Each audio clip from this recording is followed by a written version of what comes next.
I am so excited to bring you Leanne Babcock. She is a transformational coach, a best-selling author and speaker, and a beautiful, beautiful woman. She was living in New Zealand and she moved to Canada. And I can't remember if she reached out to me or I reached out to her, but I felt an instant connection.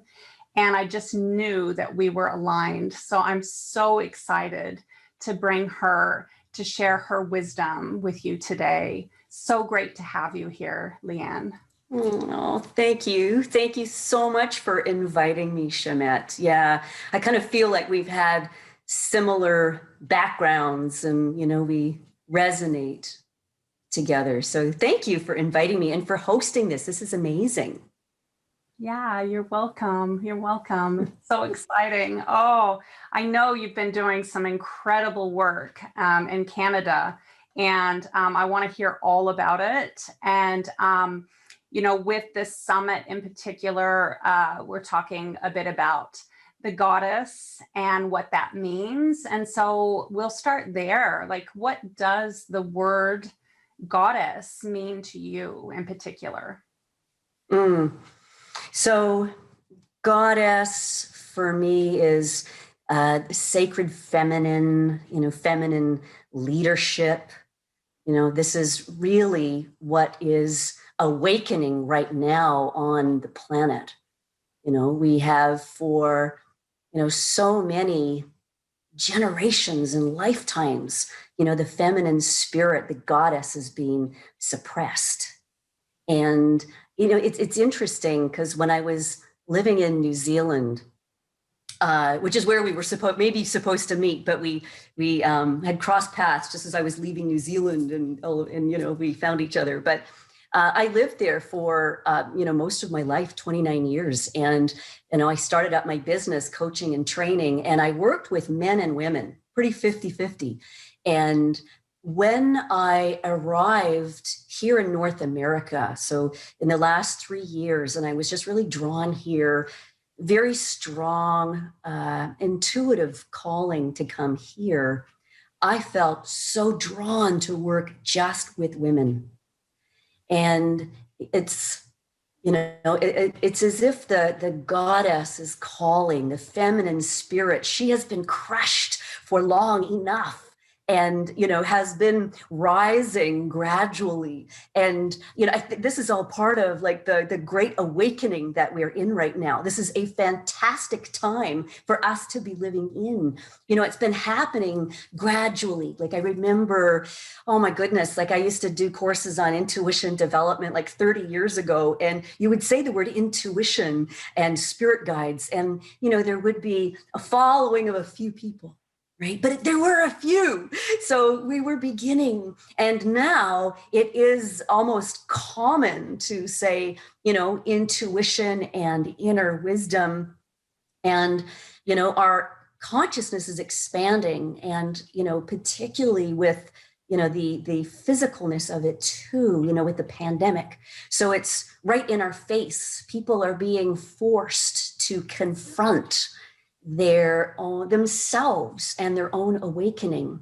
And the women are rising because I think we have forgotten who we are. We have forgotten really our heritage and our feminine spirit. I know in my in the beginning of my business, being, in my early 30s, and, this is back in the 1990s, I often asked myself, what is feminine leadership? Because I certainly knew what masculine leadership was, because I had to play a masculine role in order to fight, to earn the right to be running a business and to be competing, with men in a patriarchal society.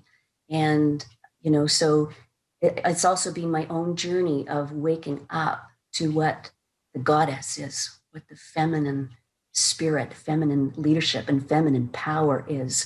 And I mean, it is beyond our imagining. Wow, I love that. I knew this was going to be a really exciting interview. So, can you tell me what you feel feminine leadership looks like, feels like? Like, what is that landscape? Mm. So I'm going to share a little story. And so part of my journey, I went on a spiritual pilgrimage and just following where I felt guided to be. And I ended up in Glastonbury and on a tour of sacred sites through there.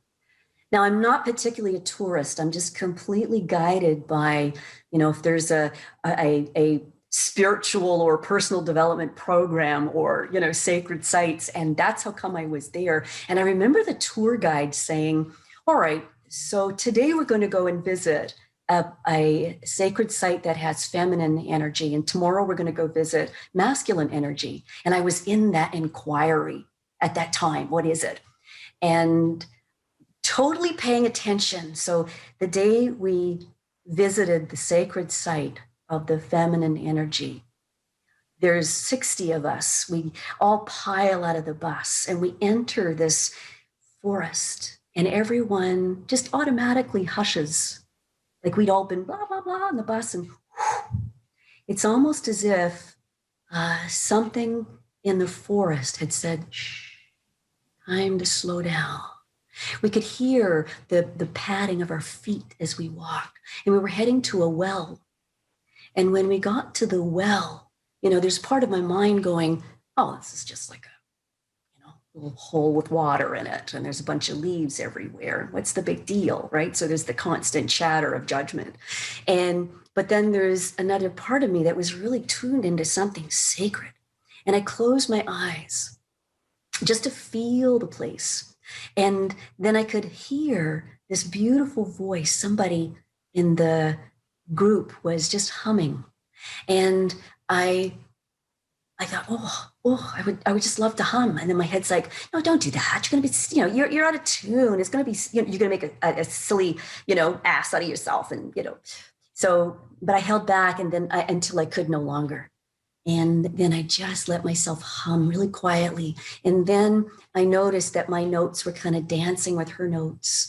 And then I was having this vision of women coming to this well to bathe together in safety and in sacredness, of attending just to like our own personal body and in our own space, but together, as we provided this healing atmosphere and protection for ourselves. And, and then the moment came to an end. And, I opened my eyes. Well, people were crying. I was just so completely moved. And a girlfriend who I was on the tour with, she had actually not joined us. She'd gone like half a kilometer away in the forest. She came running to find me, sobbing, saying, oh my God, the angels just sang to me. And I'm thinking, it's not possible she could have even heard us. So I was starting to get a sense that feminine energy, firstly, is something that you have to trust your inner wisdom first. You have to slow down. You have to listen. And the power and the energy that will flow through you is unimaginable. And knows no boundaries. And that's why, from my perspective, I don't know if feminine energy is even meant to be put in a bottle and contained and described as, here, she fits in this, because she doesn't. And the masculine energy was very different the very next day. So it was very obvious that here was opening up of something that we, in our culture, in our current paradigm, had not yet experienced, and we are in the remembering of. Definitely. Definitely. I love that story. Okay, you and I are definitely so connected. I lived in London for 6 months and I hated it. So I would escape to Glastonbury every weekend, and I've been to that well, and the energy there is just incredible. It's not just a well. It's magical. That's such a magical place, Glastonbury. It really is a power place on the planet. It's the heart chakra of the planet. I could feel the energy. I could feel the people, the connection to the Great Mother while I was there. And that's when a high priestess took me under her wing and initiated me into my priestesshood, was in Glastonbury. So you and I, we got this connection. I knew we did. So my next question to you, oh my goodness, I love you, is why do you feel that it's so important that we are connecting in with the divine feminine at this time, like this particular time? Yes, yes. Oh, this is imperative. You see, for too long, there has been lack of balance on the planet. Because as long, and I want to say that no one is to blame. We cannot blame men or masculinity here, because we are in full partnership. A healthy masculine cannot exist without a healthy feminine. And with an unhealthy feminine, we have an unhealthy masculine. And so whatever and I'm meaning from a really big consciousness perspective here, I believe women are not victims. And that does not invalidate that many of us have been subjected to horrendous experiences that should never have happened. And so in that sense, many of us, myself included, have been victim to these. But what I mean from a consciousness perspective is that not just we women, feminine energy has also been responsible in allowing the masculine energy to be so out of balance. And so what is happening right now is the feminine is rising. She's rising to heal. And what is really required here, you see, as I have delved into the depths of this on how this even started. So imagine when you were born, you're just love. Little baby, needs are really simple. Hold me, love me, feed me. Now, no matter how good the parenting was, and I'm going to say our needs were never always met. And we observed the giants who were supposed to be taking care of our needs. We learn by watching. But the giants, they're carrying their own wounds from their own moments of needs not met. And they unwittingly pass their wounds on to the little ones. And so there you are, the little one, and you're intelligent and you're resourceful. And you're just a little ball of love and intelligence. And so you're looking to get your needs met.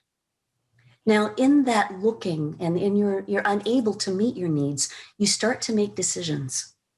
Now, it's not a conscious process, because at 18 months old, you don't have the prefrontal cortex operating to be making these conscious decisions.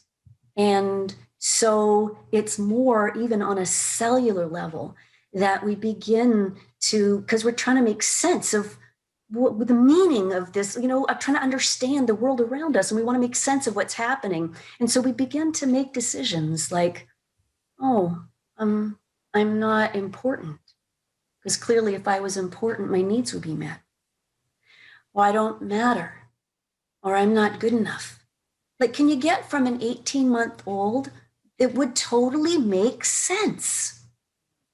Now, it carries on, because you see, as we continue with these meanings or decisions that we make about what's, about ourselves, we come to a conclusion that there is something fundamentally wrong with us.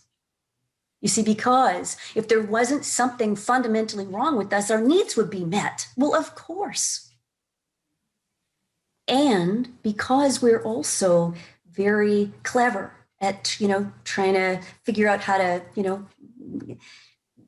get our needs met, we then decide that we don't like that part of ourself very much, that part that there's something wrong with. In fact, we hate her. That's that part that something wrong with her. She's weak. She's different. She stands out. She doesn't fit in. We hate that part of, because if it wasn't for her, we'd be loved. You can get the logic, right? If it wasn't for her, we'd be loved. It's her fault. So the more we hate her, we figure, and this is all really from a little one's perspective, the more we hate her, the more we're hoping we're going to get rid of her. And this is the core of self-sabotage. This is also the core of our separation with ourself. See, this is how we were taught to put other people's needs first and to put our own needs aside, to take care of everybody else and put our own needs aside. See, not only did we grow up deciding that there must be something wrong with us, that's also part of it. It's from watching the giants who are taking care of everybody else but themselves. You see, because this is not a conscious thing. If our mothers had known they were teaching us self-abuse, they never would have done it. But they were taught it from their mothers and their mothers from their mothers. I call this abuse. We learn self-abuse. As we wake up to it, we can see it for what it is. Because when we're born, we're whole. And then we learn to separate from ourselves and then to not like ourselves.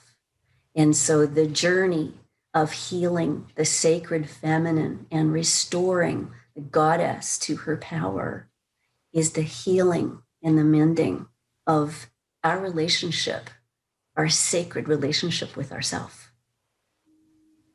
And it's by healing our sacred relationship with ourselves as women that I call it restoring right order.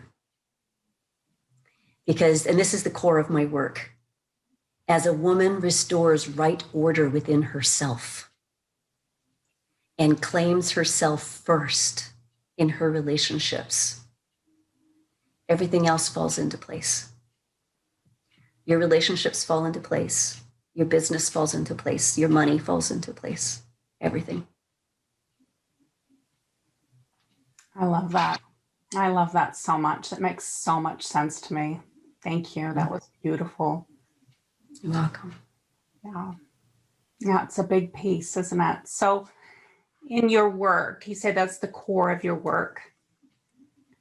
I know we're getting close to time here, but if there was one thing that you could say to humanity with, with all the stress and everything that's going on the planet right now, what would it be?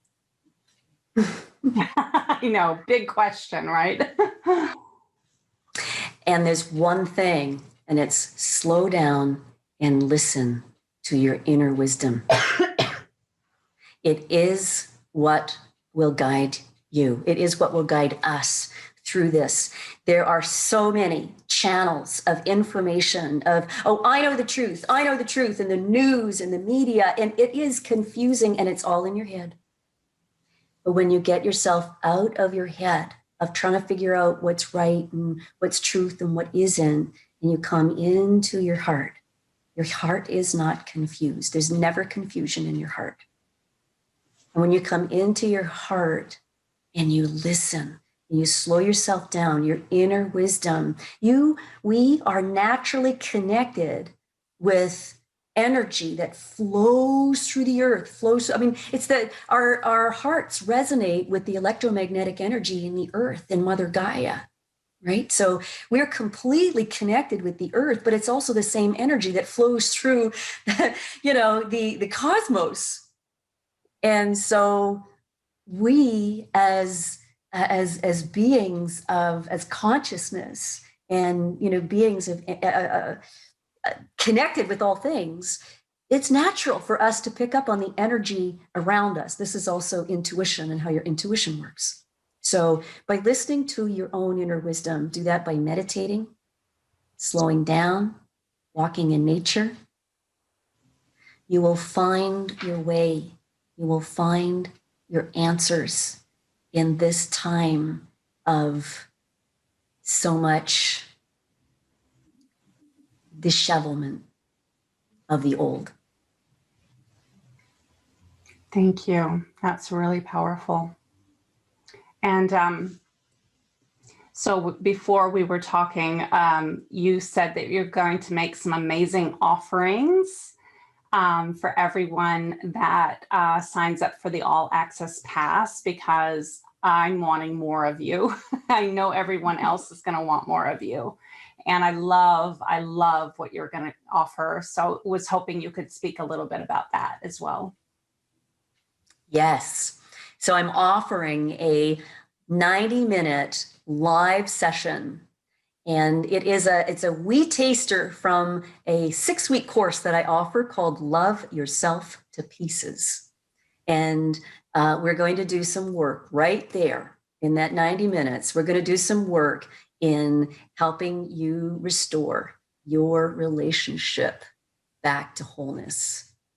So it will be a beautiful and a very powerful 90 minutes that we will spend together. And I promise that you will not be the same woman walking out, and that you will feel even better. Wow. Oh, that's exciting. Yay. And so you're in Canada, and do you work online as well? I do. And so actually all of my work is online. I work with women from around the world, based in North America, Europe, Indonesia, in the Southern Hemisphere. So I host heart-sharing conversations. I host them twice a month. This is a free event for women from around the world where we come to share from our heart. It's very, the women say it is very nurturing, very healing and uplifting. And I mentioned earlier about a 6-week course I run called Love Yourself to Pieces. This I offer from time to time. Each time I open it, it fills up fast. So, and the women rave about it. So you want to stay tuned on my newsletter. You'll find out when I'm next launching it. And I facilitate a 3-month transformational program for women who are ready to step into their power and in a whole new way. And this is called Woman Beat Your Drum. Now, apart from that, I have 2 books that are out there, and they do talk about the spiritual journeys I've had. They're true stories, and one is called Open Me, the true story of a magical journey from fear to freedom. And the other one is called Real and Wild You, Your Magical Daring Inner Journey. And that one's a self-coaching guide. Wow. Wow. I love it. I love it. I love it. Fear to freedom. I love that. I definitely want to get that book. So how do we get your books? Are they on your website? Yes. And you can get them through Amazon, Barnes and Noble, the Book Depository. Yeah. If you Google the name, or head to my website, and actually everything's on my website. So if you go to leannebabcock.ca, and there you can sign up for my newsletter, find out about my books and other things I have. Great, great, wonderful. So I know you did touch upon it a little bit, but I just have one more question. And that's around the awakening. I know we're in the awakening, but what does that mean to you specifically? So the awakening is, from what I'm experiencing and my sense, it's an expansion of consciousness that's taking us to another level of consciousness. And yeah, I referred to it earlier as it's the momentum, the waves of it have been happening for some time. And now things are cracking open. It is now this huge opportunity for us to create a whole new earth, a new, and I could say the word paradigm, right? Like everyone uses that word. What's that mean? It's a new reality. And, on one hand, you can get really excited about it. It's like, whoa, new reality. Yeah, I really want to get out of the old one I'm in, all the stuff I don't want. But the thing is that we're also pretty attached to the old reality. So we're right in the middle of this. So we're going to experience some highs, which are really exciting because we will see things manifest just like that. The things that we want in our lives, we're manifesting them. And then, on the other hand, we're going to do, deep nosedives as what we used to know, what was familiar, what we thought was safe and comfortable breaks away. So kind of, if you can imagine the awakening like a butterfly who's cracking open from the from its cocoon and hasn't quite chrysalis. Thank you. Yeah. Thank you. I was looking for that word. Hasn't quite come out yet, but it's like it's part way out. And I can only imagine that must be a painful process of birthing. We're in the birthing. Beautiful. Just begun. Yeah, well said. Very well said. Thank you so much. I'm so happy I asked that question. That was so eloquent and beautifully said. I can tell that you're a writer. Oh, so nice to have you. Is there any last words?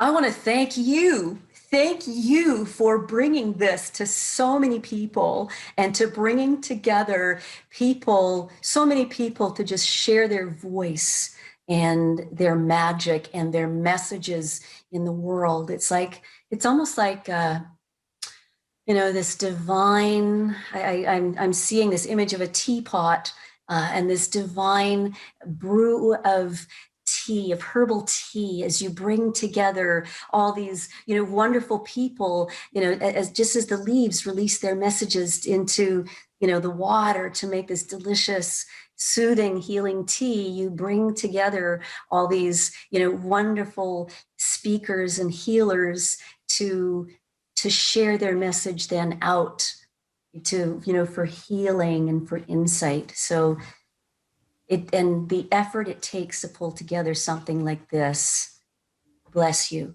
and thank you from my whole heart. Thank you so much. Thank you so much. Yeah. It is a lot of work, but it's so worth it. And yeah, I do see all the different energies just swirling, and it's time. I feel it's time for women to come together and support each other and lift each other up and say, oh, you're an amazing goddess. Listen to your message. It's so beautiful. It's time for us to really, truly be unified. And I love what you said about the divine masculine and the divine feminine. Because, I'll just share with everyone here, a week ago, I said, I think it's going to be all women. The summit's going to be women. It's about the goddess. It's about time. It's all about women. It's about time. It's all about the goddess. It's going to be all about women.